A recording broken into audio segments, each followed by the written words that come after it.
Hello, how are you? Good. How are you? It's so good to see you.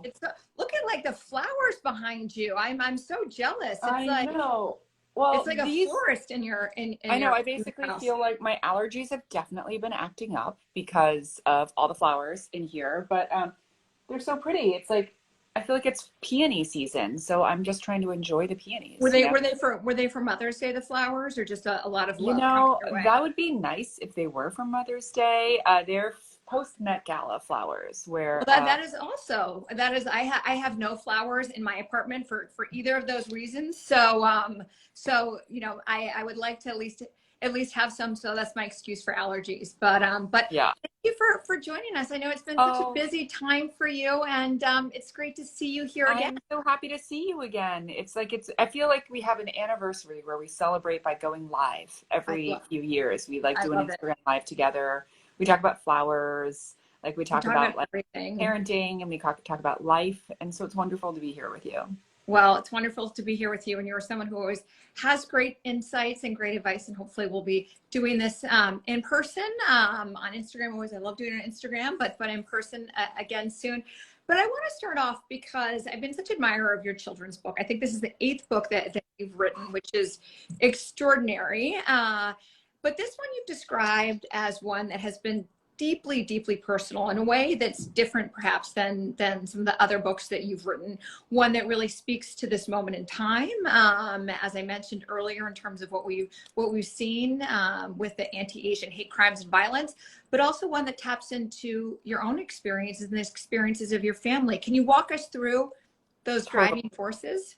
Yeah, so listen, the last two, I guess almost 3 years now have been challenging for everyone. The COVID-19 crisis was a crisis for frontline workers, for doctors, for parents, all parents. It was a confluence of a lot of things, but for me, it was definitely a time of fear for me because, there was a huge spike in anti-Asian hate crimes. And a lot of these hate crimes in particular were affecting Asian elders, which, you know, in Asian culture, like the elderly and the seniors are like the most venerated. You're supposed to always serve them food first, give them tea first, always make sure they're comfortable and like happy. And so it led to a lot of thinking, in terms of how I talk about cultural identity to my kids, how I talk to them about my pride in being Chinese American. Like you, I was born and raised here in the US. I grew up in New York City's Greenwich Village. And so anytime someone would say something like go back to where you came from, it was always confusing for me because I'm like, where I came from 10th Street and University Place right by Washington Square Park. And so this book really kind of was, I wanted to write a book that was like an ode to kind of the Asian American experience, like a joy, like a book that showed like pride, joy in being Chinese American. And so yeah, that's kind of how this book all started. And this month is May is Asian Awareness Native Hawaiian Pacific Islander Month. It is quite a mouthful, And you, but you got it all. That's impressive. I got it all. I didn't even dare do all the letters because it's Yeah, just it's like, a lot yeah. of letters and it represents it's like, over dozens of countries and experiences. But this is the month to celebrate and to kind of learn more about the experience. Pick up books, whether it's for your children or for yourself, by Asian authors. Try to support Asian businesses. Like the Chinatown in New York was devastated by COVID. And so it's about taking these little steps to help this community that belongs here. Like we're part of America and we're part of the fabric of America. It's a great country. You've also talked about the fact that this is the type of book that you yourself never had growing up, in terms of the character and the storylines. There weren't necessarily books that you could see yourself represented in. Can you talk about how that shaped your identity and how you think about that in the context of the books that you're writing now? Absolutely. It's so like they teach a lot in schools about windows and mirrors nowadays. So it's like some books are a mirror where you see your own experience reflected, and then some books are windows that allow children to kind of peek into a different existence. And so growing up, I never really had books that featured, an Asian American character right in the forefront.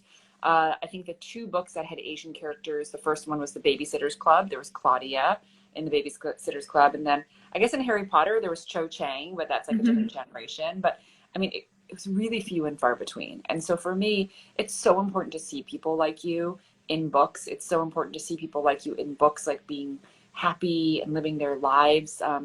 And so I really wanted to create a book for children that they could see themselves in it. I didn't have this book growing up. I remember the first time. Bullying is a universal experience, right? Like I remember being bullied when I was younger for being Asian. But this book, I think, hopefully helps children understand that whatever they're being bullied for, it's probably something that they're different, but your difference actually can be your superpower. And so I hope that that message resonates with young kids. You talked about that this book is not only about self-acceptance for young kids and really embracing identity, but about self-celebration. And to your point earlier, really seeing your differences as your superpower, as your greatest strengths versus a thing that you're always trying to run away from, always trying to fit in, which I think is a feeling that so many of us can relate to in different dynamics of our childhood. How do you think about that in the context of the work that you do as a mother and the work that you do at Instagram, this concept of really self-celebration, which is hard? Totally. You know, it's funny because on Instagram, a lot of people will say things like, oh, I feel like I have to dress a certain way or like go to certain things like music festivals like Coachella. And it's like, no one is telling you to do that. You might feel that pressure yourself because you see it on Instagram, but it's so important to find the things that bring you joy, whether it's living in like a field of fresh flowers and gardening, or, you know, there's so many amazing communities on Instagram. I follow, it's my dream to learn calligraphy, which I know is like the most random thing in the world, but I follow all these like amazing calligraphy clubs on Instagram just because it brings me joy. And I think that's something that comes with age and like time and age, right? And wisdom, where you start understanding, like, I don't know why I'm trying to keep up with these people when I just want to be myself. I want to do the things that make me happy. And so for me personally, that's not so much a Coachella, even though I have so many friends who go and love live music and love getting dressed up. It's like too dusty for me. You know, I just want to like read in my house. You know, so it's finding things that you celebrate, that make you feel happy and joyful, whatever that is. But I think that comes with time and confidence. It's not something I really like recognized when I was like 20 years old, for instance. It's taken me like well beyond my 20s to come into that. And I hope more women come into that sooner, just because I feel like I wasted a lot of years thinking about like, should I go to Coachella? Like, no, the answer was no. I love that. I love that Coachella is so front of mind for you. I feel like now you have to go. No, really, like anything that involves, I can't believe I'm saying this on an Instagram live, but like anything that involves like a porta potty situation or waiting online for a porta potty, like I'm okay with like missing that. You're at peace with that. Yeah, I'm at peace with not having to wait in like a dusty valley for a restroom. I feel like that's a good lens through which to kind of evaluate life experiences. That's fair. Yeah. that works. Yeah, exactly. When people are like, do you want to go? I'm like, the bathrooms will have like beautiful like Byredo soaps and like nice plush paper towels. Like that's my barometer, I think, for like travel these days. Good to know. Good to know.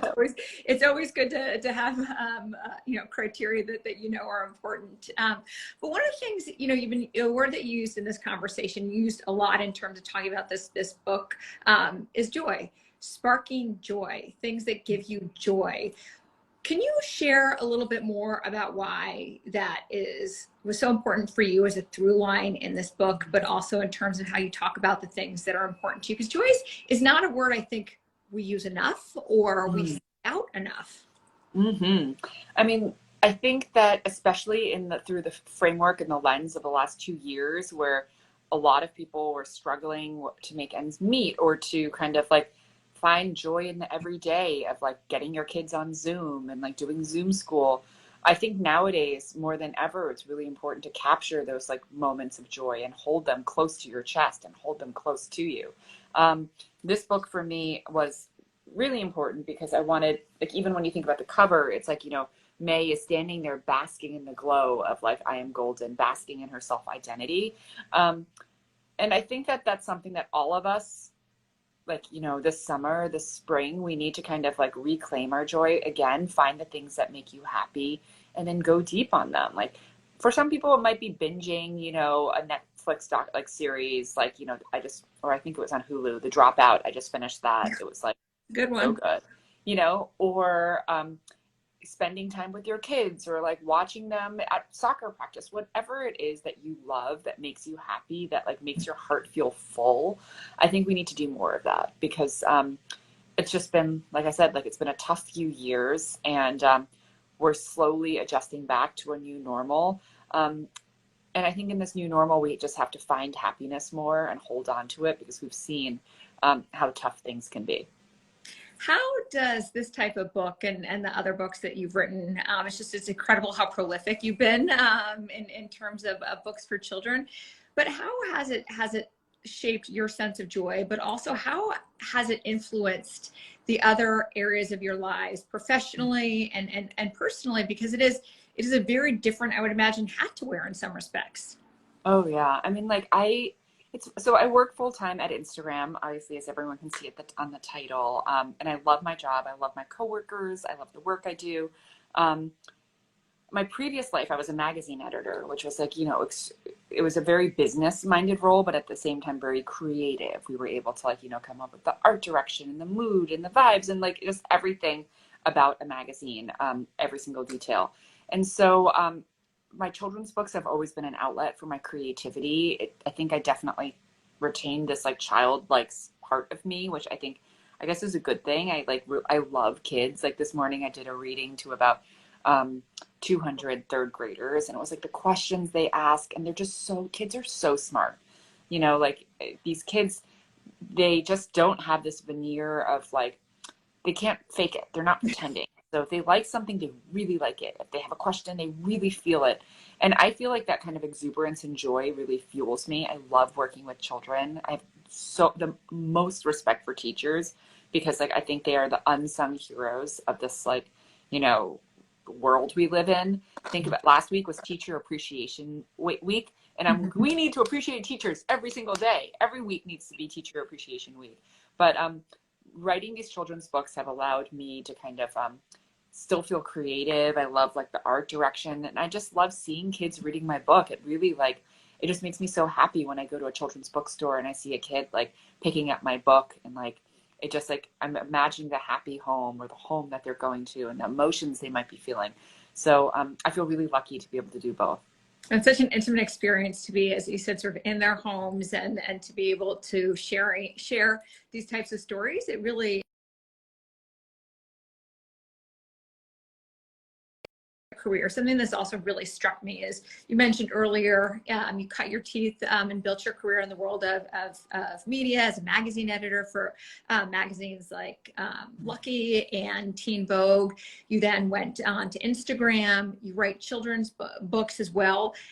When people look at your career, how do you think they can think about how they can make pivots, or they can find a through line that connects so many different diverse experiences that they may want to pursue?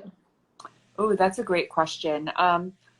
So for me, I didn't really have like a path or a trail to kind of follow, just because, digital and kind of tech was so nascent. Nowadays, when kids are graduating from college, it's like there are these paths into tech. There are these kind of like roles like product manager or PMM that I had never known even existed when I worked, when I was in college. And so I also think what's changed a lot is like the availability of, not to sound super old, but like you can just research anything online. You can figure out what a magazine publisher does, like through interviews online. You can figure out what like a marketing director at a multinational corporation does. Whereas like that kind of wealth of knowledge didn't exist. I would say in terms of pivots, I often describe it as like a bridge role, like look for things that bridge the gaps. And so for me, the bridge role into tech was really Lucky, just because Lucky at the time was a first mover into e-commerce, like editorial commerce. And so the experience I gained there definitely helped set the stage for the work I would do at Instagram.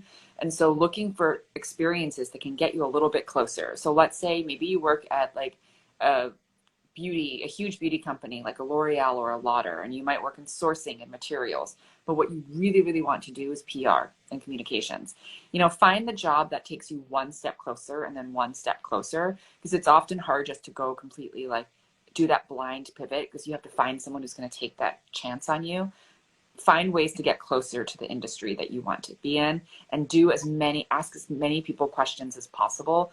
There's no way you have to be able to like learn in order to like, make that switch. And it's funny because we work in a space where it's like I mean, this is fresh in my mind, just having been working with kids these last few weeks, but And having kids three are of your encouraged own. yeah, and kids are encouraged to ask questions in school. It's like kids are encouraged to ask, why is the sky blue? How old are you? What's your favorite snack? Whatever it is. And then suddenly we turn into adults, and it's like people are just like, just put your head down and do your work. And it's like, no, like you have to be able to ask questions. And so I think that's very important. Have you become a better question asker as your career has evolved? Obviously, in the world of media, you're naturally curious and pressing. I think that I love doing an interview and I love asking questions, but I really love listening more and hearing people's experiences. And so I think if anything, and this might just be me, but like, I think if anything, and this is something I'm working on. So if any of my coworkers are watching this and they're like, this is a lie, but I do feel like if anything now at my stage in my career, I should be talking less and listening to people more, and kind of hearing about their hopes and dreams and visions for themselves, and hoping that they feel supported in their careers as they progress. You have done, I think, an incredible job of leveraging your platform and your voice to spotlight really important issues, whether it be social causes, whether it be driving cultural narrative, shaping the cultural narrative through your books and the like. What advice do you give to others around how they can think about using their voice or their platforms in a more powerful way, or just even start using it to be a force for change? Totally. Again, like, because it's May and Asian American, Native Hawaiian, Pacific Islander month, I think the concept of like, let's use as an example, like Asian hate crimes that have been spiking. I think the concept of fighting hate is such a big, overwhelming one where you're like, I don't know how I'm going to be able to do this as one person. And I think the most important step is that first step. It's like you have to do something, and it can be small. It can literally be going to like your local Chinatown in New York or San Francisco or London, wherever you're watching this from, and supporting like a local restaurant. It can be going on Instagram and buying something from a small Asian-owned business, because your purchases and your dollars go farther at small businesses. We know this, like women-owned businesses especially, they don't have the human capital. So when you choose to spend money at a woman-owned business and a minority woman-owned business, it just goes so much farther. So take that first step. And I think that all of those little steps do add up to have huge impact. If all of us watching, like, the 500 people watching, if you each like make a $5 donation today to an organization like Apex for Youth or Heart of Dinner, it has outsized impact. So I think that first small step is the most important one. And you make such a good point, because if you think about all the different decisions we make throughout our day, right? All the different choices, where we spend our money, how we spend our time, the conversations, the people that we talk to, there's sort of more opportunities. And I think, if you're intentional and you start to look at the world through that lens, there's so many opportunities where you're right. Over time, those small steps can create big leaps in terms of the cumulative impact that they can have. One last question for you, a question we got a bunch from different people watching. We're coming into graduation season, a lot of newly minted grads coming into a crazy world, but an exciting time nonetheless, in the sense that there's still, when things are in flux, it means they're fluid and there's opportunity. If you were to give one piece of advice to those who are entering the workforce for the first time, what's one piece of advice that you wish you had either been given or listened to? Oh, I wish I had known to be more confident in my own like gut instincts, I guess, and like follow the little voices that like, flutter up, whether it's from your heart or from your stomach. Mind, heart, or stomach, like those little kind of feelings that you have. It is usually you're being told, by yourself to listen to your instinct, and kind of follow your instincts more. And so for me, it's very easy to kind of go down a path or to kind of do something that you feel like you have to. And I think that questioning, like, things more as well, is a good piece of advice. That said, I feel very confident with this new generation of people who are graduating. Like, I feel like 2022 grads, 2023 grads, all these like new kind of graduates, I have so much faith in them. Like, this is the generation that is going to change the world. When they put their mind to something, they're not afraid to speak up. They're not afraid to like speak up for injustice and kind of out against it. And so I do have so much faith and confidence in this like new crop of graduates and the voices that they have. Well, I always like hearing that